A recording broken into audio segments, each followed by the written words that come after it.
Hello, welcome to another 5K tennis discussion. Today is August 15, 2019, and we are on show 112. Hola y bienvenido a otra discusión de 5K Tenis. Hoy es el 15 de agosto de 2019 y estamos en el programa 112. Let's go! Show number 112. Happy to be here. Hopefully you're all having a great week. It's a very hot day here today in Alabama, and we have been lucky enough to take a quick break on a tennis court. That was really hot this morning. Great job, Carla, in your win today in a tight match. It was a 7-6 victory today by Carla. Well earned, well played. I wasn't even going to mention that, but okay. So great. She played very well. Was hitting very well. Did my best, and she played the better backs today. She hit her spots, and it was a little too much for me today. So great win. Thank you. By the way, please like, share, and subscribe. You can catch up with Carla and I on Facebook, as well as on Instagram, as well as on Twitter. And I think, Carla, that's at 5K Tennis and the number 1 on Twitter. All right. As well as on email. And you can see all those links in the expanded description field. So if you see a little down black arrow that sits usually near the title on a mobile device, you can expand that, and there's links to those different platforms right there. So feel free to catch up with us there, especially during the U.S. Open, where we're doing fantasy team prizes and we're doing tennis racket giveaways. A lot of people keep up with us there, but it's always nice to have the comments trending here. All right. So what we're going to do is we're going to get right into current tennis news, topics, discussions, drama, and obviously the Western and Southern Masters ATP 1000 and Women's Premier that is currently ongoing. But don't forget that the U.S. Open is only 11 days away. Yes, 1-1. That would be yes. Once is that? Once is that? Once is 11. Mm-hmm. Still learning that Espanol. That's how we roll. But the U.S. Open is 11 days away, so that means that again, a reminder that this Yonex V-Core 97 tennis racket that I've just now freshly overgripped and strung once again. I was hitting with it. I liked it a lot, and I finally blew out a string on it. But again, a beautiful racket. I love the way it plays. So that will be up for grabs, as well as with the fantasy team. We will be having up for grabs YTEX shirts, 5K tennis shirts, or multiple sets of YTEX strings. So be ready for that, and that is only 11 days away. For the tennis racket giveaway, we are going to do an official video the day or two before the U.S. Open starts. So once the draws are released for the tennis racket, if you predict the women's final and the men's final, and as well predict your winners, as long as you have 3 out of 4 finalists and select both winners, then you will win this tennis racket. It does happen. Matt Kane in London won the last one for Wimbledon, actually. As well as for the fantasy teams, for the shirts and strings, you will select 8 men and 8 women. Only 4 men and 4 women can be seated in the draws within the top 20, and the other 4 men and 4 women must be seated outside of the top 20. However, those seated outside of the top 20 will earn you 2 points per match win instead of 1. It's 1 point per match win for those seated inside the top 20. So there'll be an official release video for all of those rules. Just as a final reminder, once the draws are released, Carla and I will announce our fantasy teams as well as our match predictions. So that way we're very transparent about what we pick here. All right? So let's jump right into the show, Carla. Topic number 1 that I wrote down involved a match that I watched last night from the first ball to the last ball. Carla kind of hit the snooze button. I did after the third set. After I thought Kyrgios had that match. I really did. Yes. And I actually was kind of rooting for him, even though I like Thor. I said maybe this guy could show us something, but it didn't happen. For those new viewers here, she calls Karen Khachanov Thor. That's her nickname, Thor, for Karen Khachanov. She likes Khachanov a lot, and I think a lot of us like Khachanov as well. But I want to start out with that match that was last night. Only because I just realized that Nick Kyrgios was fined $113,000 for Oh my gosh. for his I guess what 113. 113,000. That's hefty. That's a lot. 113,000. So the only that's too much. Well, the only reason why I want to start with this subject is not to give Kyrgios, I guess you could say, more time when maybe he doesn't deserve to be discussed. However, I've watched this match from start to finish, and I must say one thing. First of all, before I give my opinion about this, I do not condone extended tirades. Again, I was born into this game, and some of my earliest memories in life were watching McEnroe or Nastase do these same type things. So if there's nothing new underneath the sun, I think you could say. But I do think that, or my thoughts are, first of all, that I do not condone excessive tirades or belittling or just drilling the umpire who is trying to be cool. But there is a such thing as a legitimate gripe. Now, granted, we should be able to turn the switch off. We get upset about something and we stop. Okay, take a deep breath here. I've got this match in control. Let's turn the negative switch off, turn the positive switch back on, and let's move forward. But as we all know, with Kyrgios, he has a tough time making the negative switch turn off and the positive switch back on. But let me start real quick on why this happened. And the umpteen 20 or 30 articles I've read today has all been about Kyrgios' meltdown and why he's such the bad guy, and why the league finally needs to, or the league, why the ATP Tour needs to finally do something about it. I understand that when it goes on forever, that someone needs to do something about it. However, the gripe in the first place was this. We know that the tennis shot clock is something that's very biased in a sense, I guess, based upon who's serving the ball. And let me lay down the rules how the shot clock works in the first place. And sorry, Carl, I'm talking a lot. No, I know you watched this match. I watched the first and the second set. I fell asleep at the third set. Woke up to the score, but I'm listening, and I don't agree with that 113,000 at all. Look, we all know Carlos is bread and butter of this show. I mean, jeez, what's going down? What's up? Woo! Anyway, I forgot what I was talking about. You're talking about Kyrgios. So nice in that white shirt. Let's go.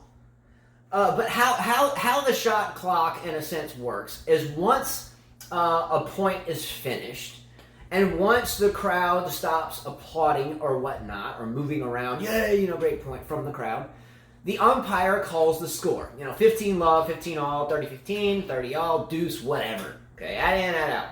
Once the score is called, then the shot clock begins.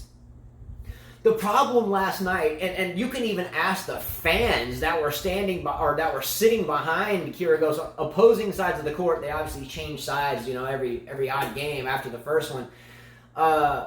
Were actually, you could see them nodding their head like, "Come on, man!" And here's what I'm getting at. So when Karen Khachanov, respectively, I like Khachanov a lot, but he didn't look that good last night. When Karen Khachanov would serve and would win a point, Karen Khachanov, the crowd would be like, okay, Khachanov, whatever. I might make a name mistake. Don't shoot me on this one. I know we get drilled about that, but I'm human.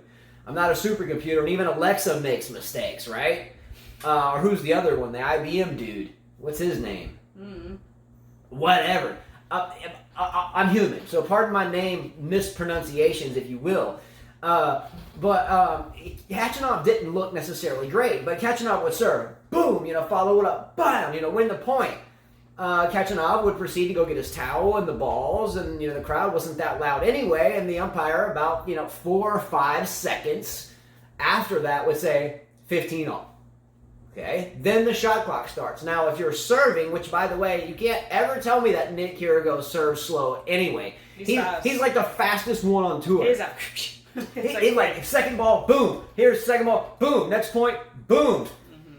So it was just after it was second set time, and they're pushed to the limit here, and basically Kyrgios starts getting into it with the umpire about, hey bro, look, as soon as I win a point, as soon as I hit the ball, like he was being really comical about it and lighthearted about it to begin with. So Kyrgios was telling the crowd and the umpire, he's like, look, dude, I just served that ball. I got a short ball. I hit it. Boom. As soon as I hit the ball and it went in, it was winner. You were like 15-all. But yet when Kachanov serves and does the same thing, boom. Like he gets his towel and then he gets the ball and then 15-all then. So what Kyrgios was saying is why every time that I get a ball in my hand, I serve it, boom, point. As soon as I hit the winner and it's a winner, 15-all. The umpire was doing it so rapidly that he sounded like he was speaking like Charlie Brown's teacher on the Peanuts back in the day, where you couldn't quite hear what Snoopy or Charlie Brown was talking to the lady inside the door, and it was like,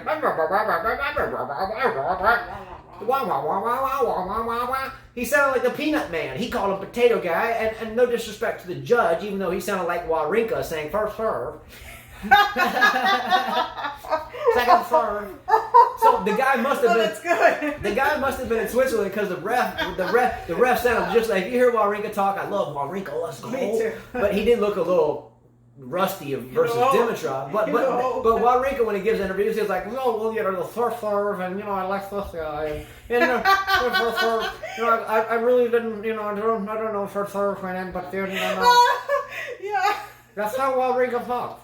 However, the line judge was like a spitting vocal twin of Wawrinka. Yeah. But anyway, but Kyrgios was totally right. So here we go into the third set. It's like 2-2 in the third set. And by the way, Kyrgios should have won this match. He should have won that in the second set. Yeah, he had the match locked up, but every time Kyrgios would get the ball and win a point, it'd be like 15-all. Serve, boom, ace, 30-all. Boom, ace, 40-all. But when Kachanov would do the same thing, boom, he'd go get his towel. Is that why he smashed 2 rackets in the locker room? Okay, look, here's what I'm getting at. I get that he had a legitimate gripe.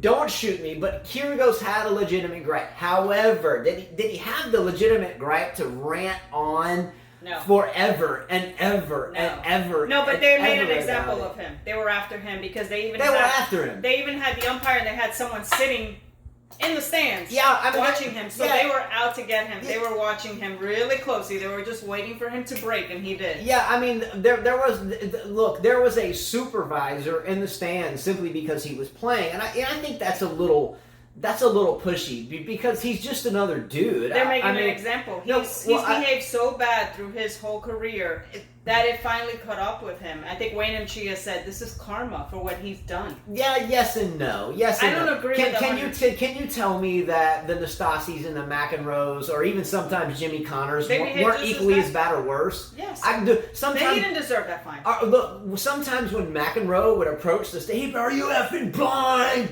Are you really stupid? I mean, look, there's times when McEnroe would get under my nerves, like, in disgust. Over stuff that was not legitimate. Kyrgios had a legitimate gripe. Now, was it buffoonish to keep going? Yes. Should that be punished? Yes. But $113,000, when even the crowd behind him, you could see was like, I mean, there was some lady that looked like she was just merely lucky to be in the seats. And even you could see maybe like a mother or something. You could tell she was a caring soul. And you could see she was like, I mean, he is right in a sense here. He was right. He's definitely right. I give him, he was right about that. They were after him. They obviously don't like him. Jim Courier, who was the announcer, he drilled him the whole night. The whole time talked bad about him. I think Jim Courier, if you're professional, just drilled him. You should not be talking bad about the same person every single time. I mean, you are a professional tennis player and now a broadcaster. Yeah, good call on that one. For us, it's okay. This is our show with 600 something views. Who cares? It doesn't matter. Those guys get paid millions of dollars to sit there. They're supposed to be professional. Professional. He was not yesterday. Yeah, so like Courier, no disrespect to him. Again, I don't know the guy, never met the guy. Nonetheless, watched him play as a boy. Ugly style too. But ugly forehand. From almost the first ball that was struck, he was like, "Yeah, if he was in my locker room, he would be, he's puppeteering this guy. We'd have some hard words to say about him or whoever." Yeah, he said if Jimmy Connor's son would have played. Yeah, I mean, he just from the start to finish, the commentators were just drilling the guy, and I get that, okay, it might sell tickets to bring him up, but to just constantly belittle this guy, is that a word? Belittle is a little word. Yeah, I mean. They were just, the comment, not the other one. There was, Courier was in the box last night, one other guy, and the other guy was pretty passive and stayed neutral. But Courier just sounded like a 3-year-old schoolgirl, was really just drilling Kyrgios to the point where I didn't turn the volume down because I wanted to hear what was going on. But Kyrgios had a legitimate gripe about there being some heavy bias about when that shot clock starts, and there should be a rule to it. Well, he said, "Don't tell me that Nadal serves just as fast as me, bro." He said, "I would love to see that. If you can prove that to me, I'll stop talking forever." He said, But yeah, he just shouldn't have acted though like a buffoon. He kept going and going and going, and even when he shook hands with Khachanov. He shook hands and then he blew the judge off. Didn't he spit, they say, or something? It doesn't matter. I mean, he still should have. He still should have shaken the judge's hand. It's what I'm saying. Pardon, I have to check the camera. Our kids are in school. There are some dumb shots he made through the match. Like, why hit something between your legs and then try another shot between your legs? He had that match. Could have finished that match. I love Khachanov. Do I think he's a high-quality player? Not yet. Yeah, I don't either. He was beatable last night. He should have won that match. And Kyrgios beat himself. He just beat himself. And I think it's safe to say that and now he would have played Pui, who he could have beaten. Yeah, I mean, look. If I had a coaching opportunity, I know people are like, can you coach? Can you coach someone? Can you coach someone? Who can you find to coach him? I'd coach this guy for free. I would. He doesn't need someone to teach him how to hit forehands and backhands. He needs a positive environment, in my opinion, to chill positively. Not chilling, necessarily partying every night, going to the clubs, going to the bars, but whether it's if you want to chill inside and play some video games and find a positive way to chill. I think it's just positive energy. He gets obsessed with the negative and he runs with it. But last night he was right in his gripe, and no one's talking about that. However, he was not. Right in his rant. Huge lesson for him. 113,000. That's like going into the second week of the U.S. Open. Man, 113. That hurts. Anybody. 113,000. That's too much. I would fight that if I were him. We'd be under a bridge. I would fight that if I were him. Jeez. I would fight that. We wouldn't even be able to be under. I mean, here you got Fognini who said, "I hope they bomb your country." I could have seen a $113,000 fine for that. Just saying. Yeah, he had a legitimate gripe, hefty. And the commentators in the box were out to get him from the get-go. Courier deserved a huge thumbs down for sportsmanship on that one. I'm surprised the Tennis Channel doesn't find him for just demeaning him from the first ball strike. Oh, well, here we go. Of course, there are players that we don't like. There are players that we don't like. As soon as sorry, I didn't mean to interrupt, but as soon as the match started, they were just walking onto the court, and automatically Courier's painting the camera over to the supervisor. Hey, we got a supervisor here because we got this guy playing. Jeez, I don't see how people put up with it. At the same time, the same people officiating it in the high chair on the side of the court is clearly giving Khachanov an extra 10 to 15 seconds. And giving Kyrgios nothing. And that wasn't even Kyrgios' gripe. He's like, I don't even need the clock. I serve with 20 seconds left on it every time. But it's just the fact that you're doing it. Yeah, I don't think that the camera should have followed him when he smashed his racket either. And the deal, he walked off the court. I mean, what if he had to take a pee? Were you going to follow him in the stall? I mean, okay, he's off the court. They reserve the right to take a bathroom timeout. He said, I'm going to the bathroom. Do the cameras ever follow anybody else into the bathroom so they can do what they got to do? I almost said whip something out and take a leak. But nonetheless, do they ever follow? Didn't Verdasco and Murray get into a match and he was talking to this like Wimbledon or something and no cameras went back then? But yet we're in Cincinnati and you're going to follow him all the way back. Much less the cameras are on him when he's changing sides and talking to the trainer. That's because that tournament, the men's side, is kind of boring right now. There's really not much going on So- there. so So they need some excitement. There Yeah. was the excitement for the day. Because let's be real, some of these matches, these draws are pathetic. Yeah, so instead of hating on the dude because you Pathetic. instigated the thing and put extra cops on the sidelines, I mean, you guys put popos in the sidelines. And, I mean, it was like a big theatrical setup, and it was obvious, even to the crowd behind them, that the umpire was catching off, wins a point, boom, boom, towel, ball, 15 all, now the clock starts. Yet when Kyrgios goes, boom, bam, boom, 15 all, so fast. It was definitely apparent. Moving forward, topic number 2. These past 2 tournaments, the last 2 ATP 1000s and women's premieres, especially on the men's side, this has to do with the men's side, by the way, are an epitome of an example of how the big 3, that is Roger Federer, Novak Djokovic, and Rafael Nadal, all feed off one another, and how the media feeds off them as well, all the way down to ticket sales and the person selling Heineken $7 a pint.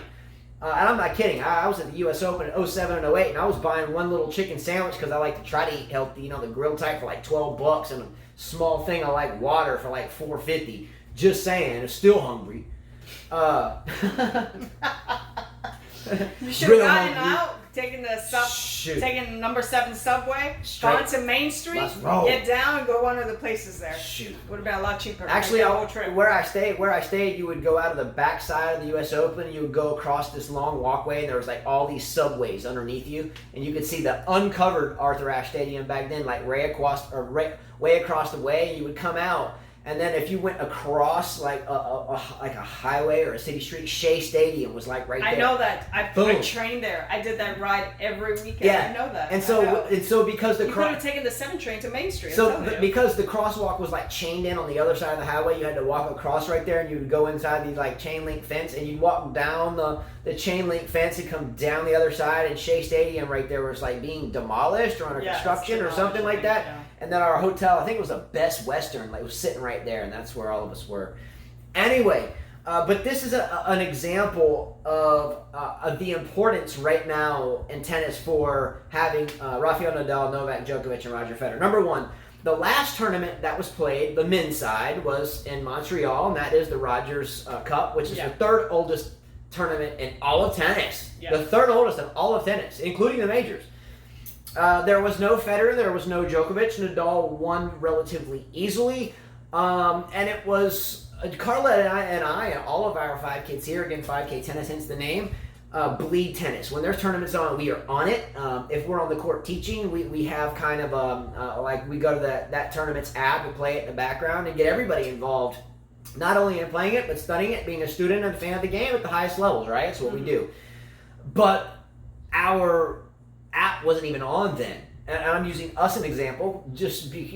I'm going to use us because I don't want to plant seeds for anybody else, because some people may think we are wrong. Okay. But Montreal was and always has been a great tournament, but it was lackluster this year because of, in my opinion, in our opinion, I think we can agree, because Federer and Djokovic wasn't there, right? It was a little boring. Yeah. So now let's fast forward to now. Same thing here. So here we are in Cincinnati, and we do have Federer and Djokovic playing. They're in the same half of the draw, and with so many withdrawals, including Rafael Nadal. TM withdrew. In the bottom half, It's the birds are chirping down there. Yeah. So we can all assume that Novak Djokovic and Roger Federer will meet, and that will be the only match. That's going to be the winner there. And then the final won't even really matter, right? So what we're all going to tune in for, in a sense, is the semifinal match. Yes, that's And what if we're tuning for. and if it doesn't happen, okay, whatever, because they didn't want to put that much into it to the U.S. Open. The conspiracy theories come about and blah blah blah blah blah.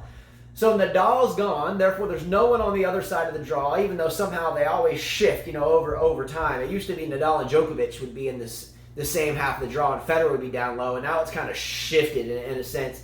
But all I'm saying is that without Nadal there, I think we're all looking forward to a potential semifinal, and if not, no big deal. The U.S. Open's around the corner. So then we had Montreal with almost the same type thing. Well, Federer, Djokovic not there, we all assume Nadal's going to win it. Hence why when we do our tennis racket giveaways, we used to just do it, pick 3 out of 4 finalists and 1 winner. But because now you know one of the big three is going to win it because 2 and 1, 1 and 2, whoever's one of them's going to win it. One of them is going to go there and win it. So sad. It's sad because when the three of them leave, tennis will be in trouble on the men's side. The women I find a bit more exciting. There's a lot more competitive, one switching constantly. But the men's, the three dominate. So when they leave, they have to find someone. Tsitsipas, from what I've seen, he looks tired.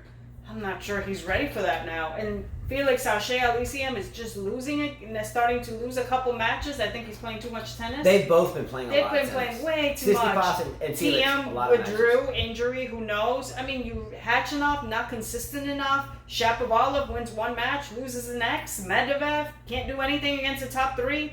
I don't know. They're in trouble. Yeah, Wawrinka's up and down here. Wawrinka's almost done with his career. Dimitrov can't win a match. They're in trouble because when these three, they better hope that Djokovic plays till he's 40.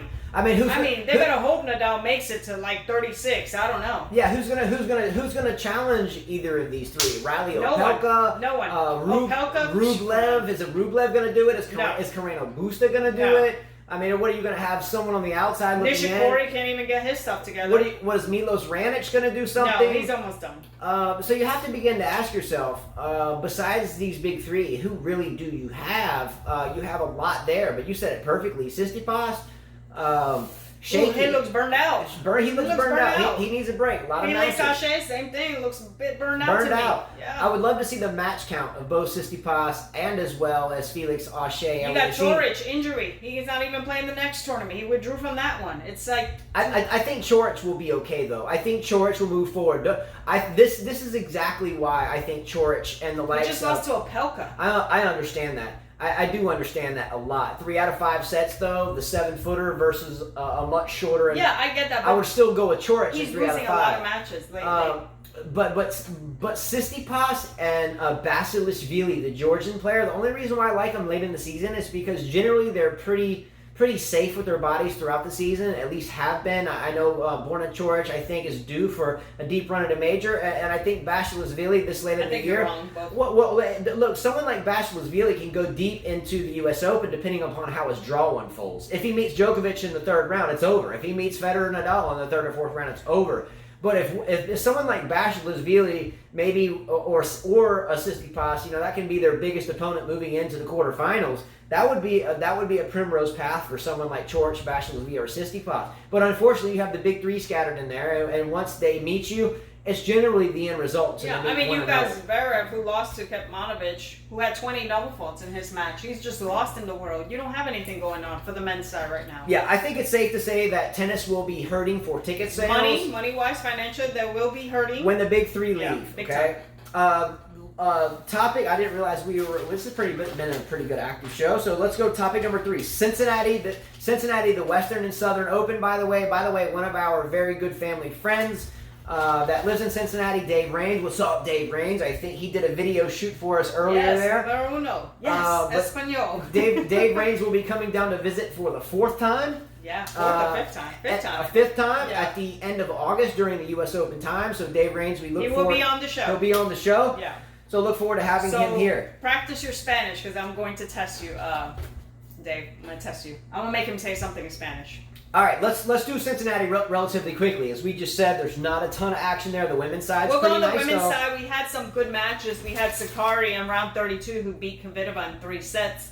I don't think too much of this loss for Kvitova. Again, I think she's just trying to get a little bit of hard court in, not really trying to push it too much. For her, Grand Slams are super important. Yeah, I would agree here. Yeah, I wouldn't think anything of it. She's had the whole risk dilemma, the stabbing, the drama. Yeah. If I'm on Team Kvitova, she's a major champion. Yeah. She doesn't need a bunch of pocket change. I wouldn't think at this point in time. I think if they played in the U.S. Open, Kvitova would have won that in 2. But good for Sakari. She beats Kasatkina in the next round, 6-1, 6-4, 6-1, and she's currently playing Sabalenka. They were on the 3rd set. Yeah, I think Sakari won that, actually. I think Sakari beat Sabalenka. I'm fairly certain. Yeah. But she was serving for the match when we started the show. Okay, and Keys beats Muguruza in 3 sets. We haven't seen much of Muguruza. She's had a lot of injuries. She has a new coach. I think the Federation Cup coach is going to be her coach now. Keys. Hey, you mentioned Muguruza. I like Muguruza and always do. Does Muguruza remind you of Gabriela Sabatini at all? No. Not at all. Not the way they look and the way they carry themselves on the court. Not their game, but do they? No. Sabatini had a one-handed backhand. Yeah. Slice. No, nothing to do with it. At all. When I see pictures of them on... They're both beautiful, don't get me wrong, but nothing to do with Sabatini. There was only one Sabatini. Like I said, not the game, but do you... Not looks, no. No.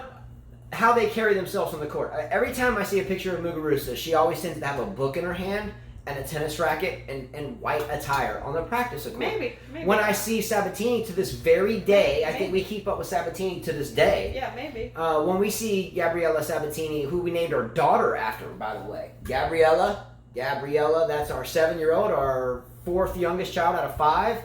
We named our daughter after Gabriela Sabatini. Mm-hmm. So much love to Gabriela Sabatini. Plus, that was my dad's favorite player of all time. He was in love with her. But every time I see Sabatini now involved in coaching, as she always has, very elegant, a white attire. Not that I'm just partial to white, but it's just classy. And she always has a racket and a book in her hand.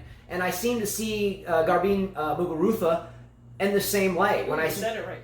When I see her, I always see her when she's on. She's very plain, classic. Tennis professional is all I'm saying. They carry themselves very well on and off the court. That's all I'm saying. So reminiscent of one another from a professionalism standpoint off the court. They're close. I mean, Muguruza was born in Venezuela, even though she plays for Spain.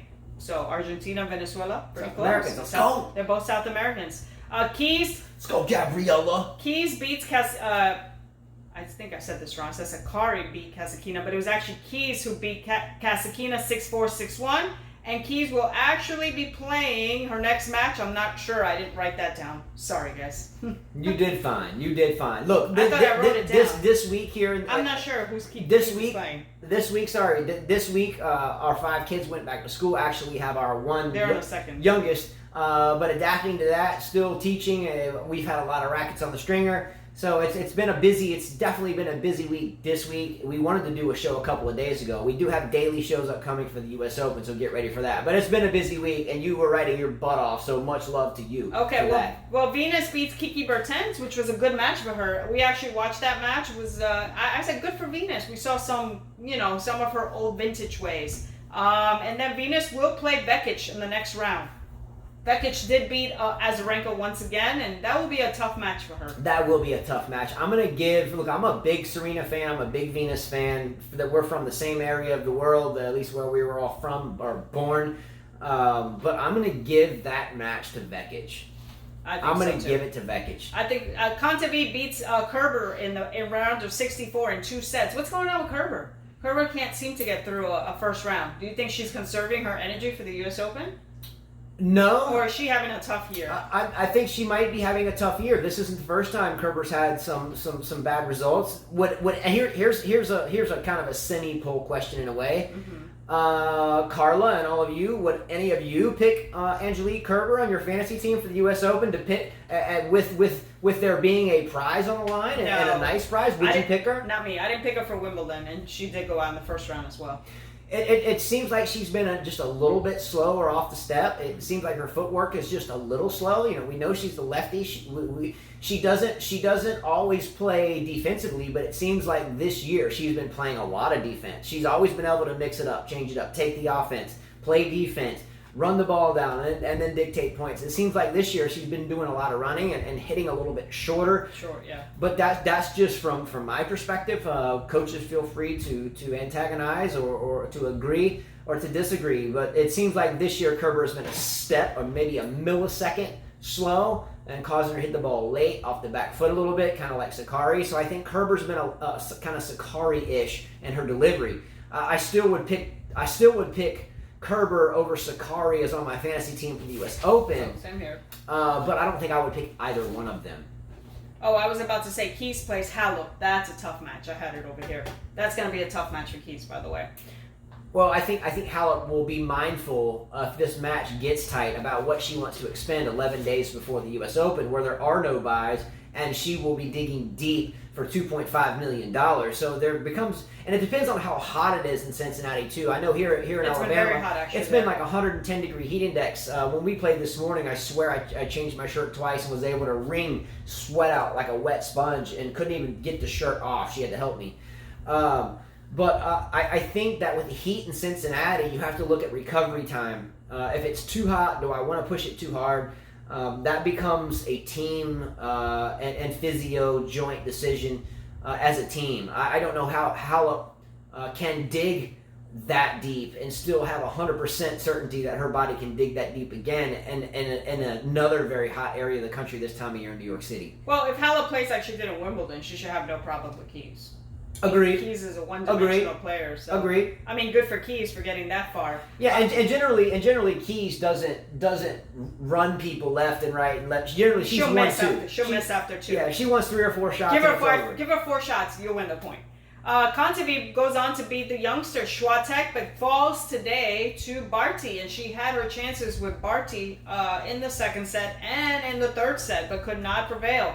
So Barty moves on that round. I like Barty a lot. Yeah. So do I. Yeah, we watched her in the interview. Yeah. Smart girl. Very calm, humble. She's supposed to play a exhibition match with Coco Gauff. Yeah, Barty, I have become a big fan in a sense, especially watching her interview. I think you just mentioned that. Really positive girl, fun energy, fun vibe. I'd love to hear her analysis of her own game. I like the way she breaks it down. She's very positive. She doesn't focus on the negative. She looks at the positive and looks at the camera well. And it's difficult to do that. Here we are, 288 some odd shows in over a year and a half, and we still have problems adjusting to camera. And here's this young girl that became number 1 in the world, not right now. She dropped off that. Osaka's back to number 1. That can really deliver positive energy relatively with relative ease. So I think Barty is really a fine player. Does she ever get back to number 1 in the world? I think we'll see a lot of shifts in number 1. I think we'll always be rotating with the women. There will never be a solid number 1 player for a long time. Yeah, and that's maybe a good thing, because then the same thing can happen like it did. Right now we got Djokovic, Federer, or Djokovic, Nadal, and Federer. Same thing can happen. So, at least they're keeping it interesting. Yeah, and Barty has kind of a kind of Steffi Graf-ish type game. A lot of touch, a lot of slicing, a lot of dicing. I think Graf pretty much hit the slice almost every backhand. You never saw her. Yeah, it was always 99.9 slice. Yeah, and such a lovely game. Steffi Graf, I think, is probably, besides Justine Henin and obviously Serena, just because of her overall fight, but an overall gamesmanship, the overall package, Henin and Graf are up there in my book. Maureen Connolly was another fine player we were raised to watch on some old film. But Maureen Connolly had a touch of class to the extreme, but Graf and Henin, to me, are up there. Serena just by her overall fight. But I think Barty has a lot of that. I really do. It would be hard for her to stay consistent, though, because the women's tennis, like I said, we have too many ones rotating, which is not a bad thing. We had Steven that beat Patty Malputin-Seva in 3 sets. Good for her. She needed that match. She's been losing a lot of first-round matches. This helps her out with her confidence going into the U.S. Open. Patty Putin-Seva is a tough opponent. She's tough for anybody. Yeah. Carla and I were joking around last night that we were watching the match, and we both agreed that Carla looked to be in better shape than Patty Malputin-Seva. Look, that's a compliment. Oh, I thought you said. We were joking about it, but Carla and Putin-Seva are built almost. We're the same height. We're the same height, same build, same whole package. Probably weigh the same thing. But after 5 kids, I'm going to give the nod to Carla on the overall shape. So congratulations for being able to pop out 5 kids like popcorn. No, they don't come out like popcorn. They were popping like popcorn. They're pretty spread apart. 17-3. That's Yeah, but the last time we had a child. Why are we talking about this? Anyways, the upcoming. The doctor said it just came right out like popcorn. Anyways, next match, upcoming matches that we have is Osaka playing against Sai. We know that Sai's beaten her a few times. We see Osaka really positive. She looks like she's having fun. I heard there's a book that Sasha Bajin is writing about her in Japanese. I'm sure somebody's writing it for him. Nice. And she said, I won't read it. I don't blame her. Don't blame her. But she seems to be having fun. And you know what? I'm actually starting to become a bigger fan of hers. It seems like she's getting better at talking. She's relaxing more. She's not letting pressure get to her. Yeah, she looked very happy the other night during her match. We both said that she wasn't spinning her racket around as much. Again, when you spin your racket a lot of that it's nerves. Yeah. And there's times where sometimes I'm buried into a bad situation on the court, or it's a little too far off for me to come back from. What do? I've tried everything and I can't find a window. And you start spinning rackets. She had the racket less spinnable, you could say, and she smiled. And she always tends to smile, but a lot of times she has a smile, but you can see the look in her eye. It looks more like worried or anxiety. But she was chilled on the court. You could see it. So maybe her energy has panned out. Maybe she figured it out. She looked happy, and I was happy for her. I love her outfit. I'd like to get that outfit. Yeah, and Carla loves her tennis racket. I've known. I want the tennis racket. I want the tennis outfit. It's cute. I've known Carla for a whole lot of years, and she still plays with her Amelie Marismo 2001 Dunlop 300 Emphil 97. I've never once heard her ever say in her entire life that she wants a racket until she saw Osaka smiling with her Yonex. But I used to play. She used to play with Yonex back in the day. I used to play with Yonex when I was a very serious player. Yes, so I want her racket. All right, Stevens played. Someone can buy this lady that racket. That's probably expensive. Stevens versus Kuznetsova. Kuznetsova's had a good match. She beat Yastremska, so good for her. And she moves on to play Stevens. So I think it'll be the veteran against, it'll be a tough match for Stevens. I think Kuznetsova could take her to 3 sets. Stevens will win this. Should win that. Another rematch is Svitolina against Kenin. Will Svitolina finally put Kenin away? It's possible. She did it in the Rogers Cup. Svitolina, again, good luck to her. I have never thought player. I just haven't. I don't either. I don't think she's dangerous No. to anybody. I think she can lose on any given day to anyone, and always have thought that. Yeah, same here.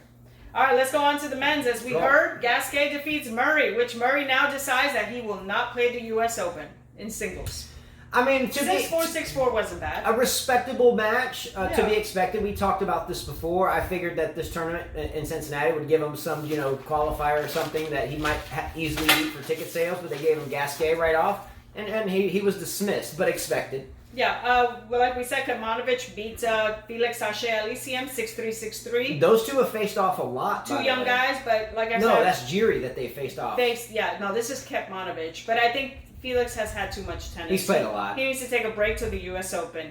And then a break after that. And then a break after that. Don't go practice when you lose. Sometimes you have to not. Yeah, you have to just think it. For young Felix here, he's played a lot of matches. I'd love to see how many matches he's played in comparison to everyone else on tour. Maybe even the most. He could be. Him and Tsitsipas play almost every tournament. However, after the U.S. Open, I wouldn't play the Paris. The next gen thing, I think is cheesy anyway. I think there's zero reason to play the next gen thing. It's just people making money off kids because you're not good as the other big three. I think the goal is just take time off, reset. Don't worry about the next gen shenanigans, which is cheesy fairy tennis in the first place. Just worry about being one that can step in behind the big three. Don't buy into the next gen stuff. It's just weak. It's just weak. It's just showing you that you're not as good as the others. And I think we're all on one tour, and I think your goal is to be as good as anybody else in the world. Therefore, don't buy into second place because there is no room for second place. Okay. There just isn't. Albot defeats Cilic in 2 sets. What's going on with Cilic? Jeez, he's been losing a lot of matches. He has never been able to get through his injury. Cilic will be fine at the U.S. Open. I don't think I'm going to pick him as one of my top 4 players. Dude. I think it's safe to say that when we do our fantasy teams, every one of us is going to pick Nadal, Djokovic, and Federer. Yeah, all of us. And then you're going to have to pick in the 4th person in the top 20. Now, you can pick, again, as many people outside of the top 20 as you want. You're going to get 2 points per win there. By the way, Del Potro is not playing the U.S. Open. He confirmed, not playing. The safer play this U.S. Open might just be picking the big 3 and then 5 players outside the top 20. Yeah, definitely. Isner goes down to Carreño Busta. Isner, since he came back from the Miami Open, he has not been the same. Usually I pick him at the U.S. Open to get me a few points, but I won't be doing that this year. Look, we have Isner's replacement, Opelka. And Opelka's a little bit better.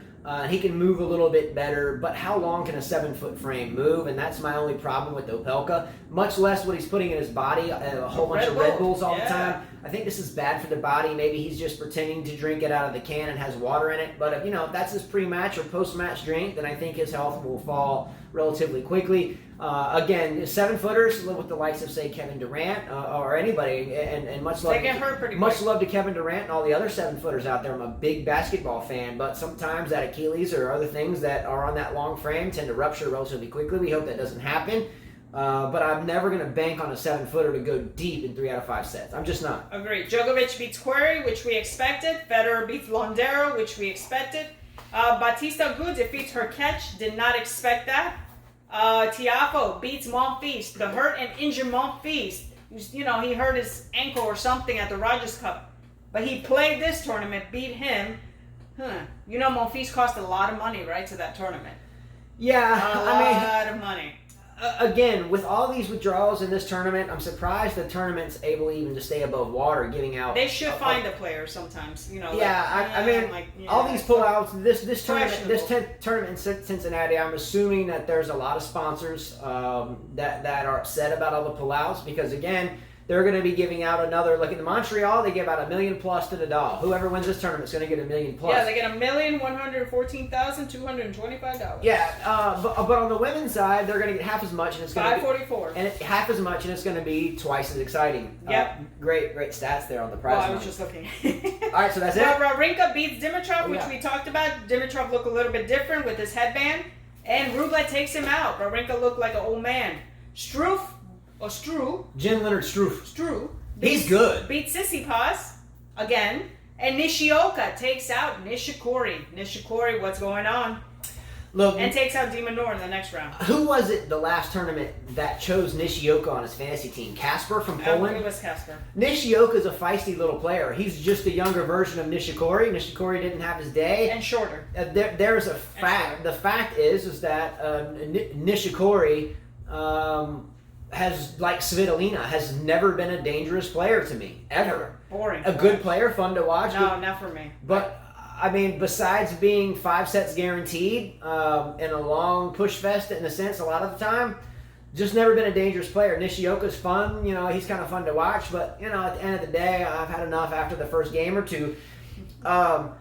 The headband thing with Dimitrov, I think that needs. He had a chance. I think the headband needs more attention than anything. I've watched Dimitrov play since fresh out of juniors, and I've never seen a headband on his head. He was trying to do something. He had like a black sparkly headband. I thought he was about to get into headband modeling. He had a chance. He had a chance in this match. He had like sequins on it. Yeah, I feel bad for him. But yeah, I mean, so again, I think we're all anticipating a Federer-Djokovic semifinal, and then we'll all go back to whatever that we do, and we'll get ready for the U.S. Open. Yeah, in a sense. Yeah. Real quick, as we finish up the show, a couple of things. I want to reiterate. Number one, I like Barty a lot now. I've become a big fan. She's super positive. Number two, I personally feel that Maria Sharapova is done playing at the highest level. Oh, yeah, I did skip that whole topic. Yeah, Maria Sharapova went down to Barty, 6-4, 6-1. She had her chances in the first set, could not, keep the break. She would break Barty, but then she would get broken back. Her serve is a huge problem. She doesn't think out there. Everything is like, let's just hit it and hope I clip the line. And I think she's done. As well, I think Serena Williams, a big fan, always have been. I followed her since she was 14 with beads in her hair, but I think she showed might up. She showed up to Cincinnati, but back injury. I think she might be done at the highest level as well. Good job to Sloane Stephens to pull out the win. Osaka looks happy. Good job to Naomi. Karen Khachanov, even though he won against Kyrgios, did not look great. And I wrote here that Stan the Man Wawrinka did not look spectacular either. It's because Vekic was keeping him young. She was a lot younger than him. So yeah, Vekic is doing well, and I do think that Kontaveit is doing well too. Kontaveit is a fantasy team teaser. Watch out for Kontaveit at the U.S. Open. Last topic before we get into 12 rapid-fire questions. The U.S. Open made an error, in a sense, of advertising a prize giveaway for this year's U.S. Open. They were going to have some people apply for a certain fan pass, and if they won the fan pass, then they would also be able to win a prize for the U.S. Open. Well, if you won the first place, you were going to be able to receive passes to the men's semifinal and a picture on court after the men's semifinal. And then if you didn't win the pass, The kicker was, well, if you didn't win the pass, don't worry, because we always will offer a second place package, not quite as great, and that will enable you to go see the women play their semifinals match, and we'll take a picture there. But that's if you don't win the men's. I only brought this up in a sense because I think it's cheesy that this article is all over the place about the women getting hosed in a sense, or the men being more important or not. This was simply, in my opinion, a way of giving away a prize, but the delivery was off in saying that, well, if you win, you get the men, and if you don't win, you might still have a chance to possibly go see the women. It should have been posted out there in a sense of, hey, if you win this prize, you have your choice of going to the men's semifinal or the women's semifinal. Your choice, and that's that. And then the second place winner maybe will do your choice of men's or women's quarterfinals. Instead of saying, if you win, men's semifinals, but if you lose, oh no, then you can go. They made it sound like it was a bad thing. They made it sound like a bad thing. It was corrected, but I only bring that up because at some point in time there does have to be equality across the board. And this was a snafu. This was a shot from the hip. This was an editor that didn't edit their writing or didn't have their editor read it before they posted it or hit the enter button or however quickly things change. But at the end of the day, I think let's say this prize giveaway was for Cincinnati. I would rather have the women's semifinal in a sense because we know that Djokovic and Federer is going to be a given. And maybe we've seen that 100 times. And maybe that was a bad example in a sense because who wouldn't want to go see Federer and Djokovic? But we've seen Federer and Djokovic many times. They should have said you could just pick one. Yeah, they should, and maybe that was a naive statement for me. I would have just said, obviously you'd want to see Federer and Djokovic. Of course play. you do. You would say, just pick one, whichever one you want, the women's or the men's. But yeah, when you're a place that has $1 billion type facility, USTA just put a roof on Ash Stadium and blah blah blah blah blah. You would think someone would have the editing sense to say, hey, just choose one, right? Right. You know what I'm saying? Anyway, next time USTA indicate, hey, if you win, you can have your choice. In the second place, if we're giving away 2 prizes, you can have your choice too. Sure. Makes you sound a lot better and not sticking your foot in your mouth. Mm-hmm. What's up, Justin? You here? Can I get a high five over here? Boom. That's how we roll. All right, there's the camera over there. You want to say hello? Look over there. Can you look over there? And don't worry, we don't just give them the cell phone and say, get out of here. When we do the show, we let him do that so he doesn't like yank the house down. Yes. Otherwise, yeah, he's here alone. All right. His 4 brothers and sisters are at school, so he sometimes needs a little entertainment while we do the show. But I say fist pump. You're doing great, Justin. Give me fist pump. Tell the camera fist pump. Fist pump.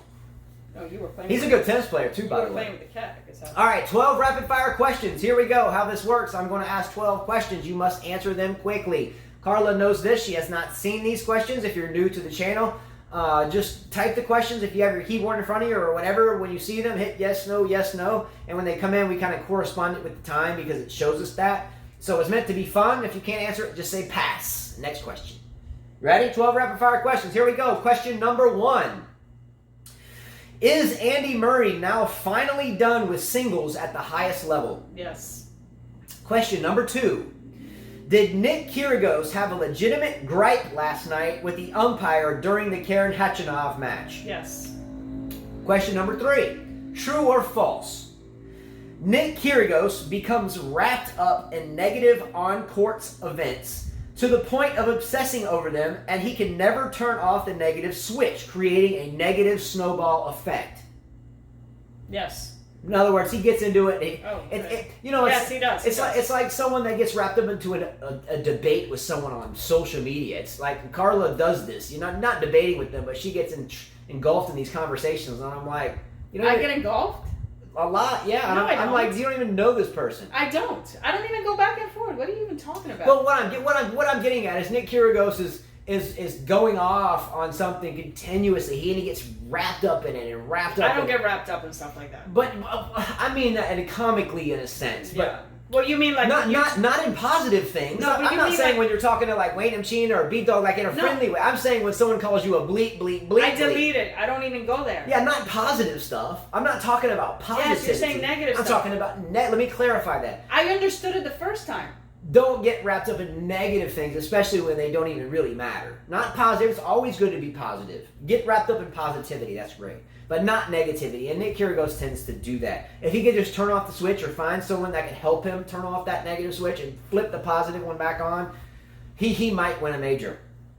Question number 4. Will Serena Williams win the U.S. Open? I'm hoping she does, so I'll say yes. I say no.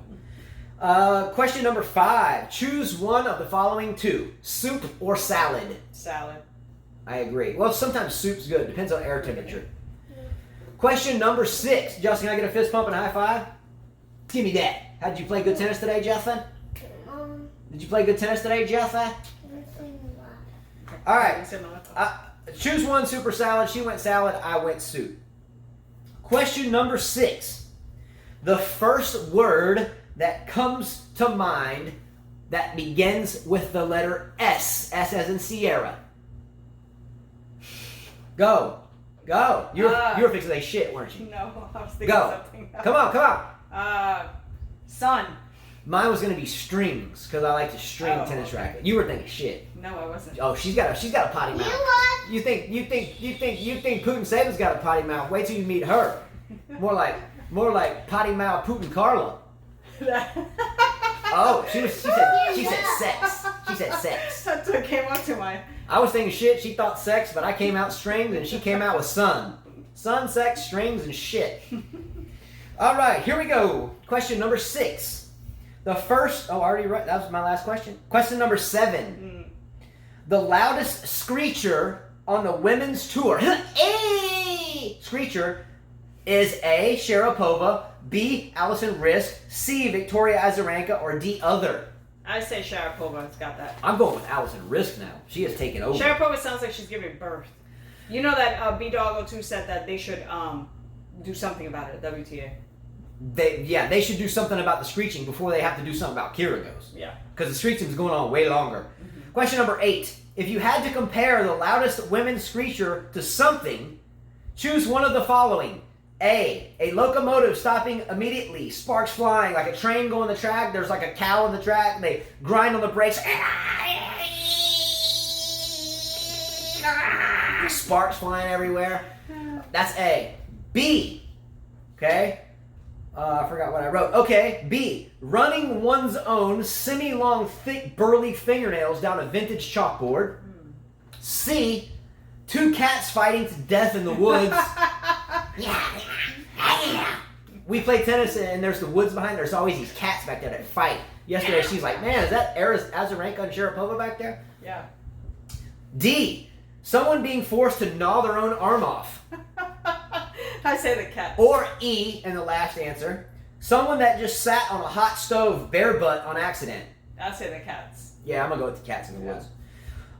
Question number 9. Who goes deeper at the U.S. Open? Serena Williams, Naomi Osaka, Ashley Barty, or Aryna Sabalenka? I'll go with Serena. I'm going with Osaka here. And Osaka. Yeah, I go. Question number 10. Trying to beat 1 minute or 1 hour. Question number 10. Can Nick Kyrgios win this U.S. Open? No. I say no. Question number 11. Would you say that Maria Sakkari is the fittest player, the most fit player, on both the men's and women's ATP and WTA tours across the board? No. I say she is. Who looks fitter than Sakkari? Iron Man. Thor looks not just Thor. burly. Who's Iron Man? Martin Fucsovic. Oh, Fucsovic, no. Yeah, Sakkari. And his whole veins pop out. Everything is chiseled. Sakkari, pound for pound, looks more ripped. No. Sakkari does to me. She is ripped, but no. Okay, so you would disagree with it. Yeah.